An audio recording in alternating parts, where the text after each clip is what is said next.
Permasalahan pembakaran hutan dan lahan masih terus terjadi di tanah air.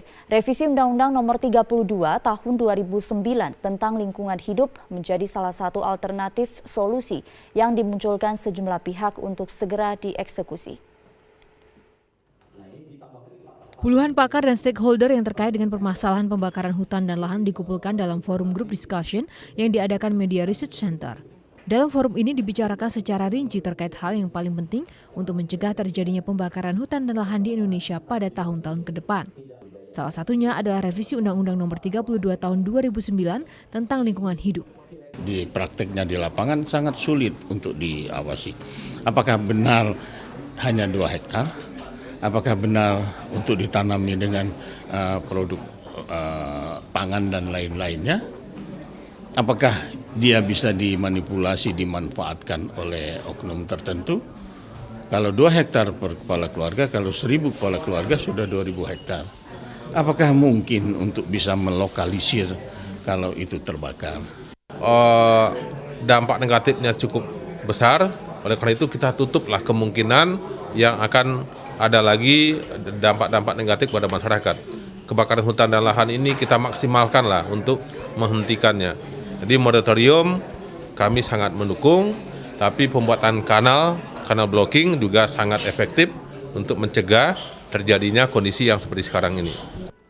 Namun di sisi lain, urgensi revisi undang-undang tersebut lantas tidak membuat seluruh pihak setuju begitu saja. Dalam aturan dilarang membakar, ada yang harus diperhatikan yaitu kepentingan masyarakat adat yang mereka secara turun-temurun itu sudah melakukan kegiatan membakar untuk mengolah lahan. Nah ini harus diperhatikan gitu ya. Jangan sampai kemudian revisi ini meniadakan gitu ya, atau melarang praktek-praktek mereka gitu. Karena negara ini juga milik mereka juga gitu ya.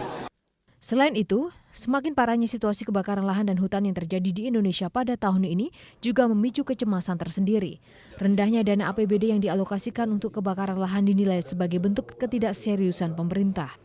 Misalnya saja di tahun 2015, Provinsi Sumatera Selatan hanya menganggarkan dana sebesar 580 juta dari total APBD-nya sebesar 6,86 triliun rupiah. Contoh lainnya adalah Provinsi Jambi yang justru tidak menganggarkan dana khusus untuk karhutla, namun hanya menganggarkan penanggulangan karhutla melalui dana belanja tak terduga. Untuk itu kedepannya sejumlah pihak mendorong pemerintah pusat dan daerah untuk menambah besaran dana yang dialokasikan khusus untuk karhutla. Meskipun demikian bukan berarti hal ini menjadi bentuk pembiaran bahwa kebakaran hutan akan dapat terjadi lagi. Rahma Safitri, Ahmad Taufik, Metro TV.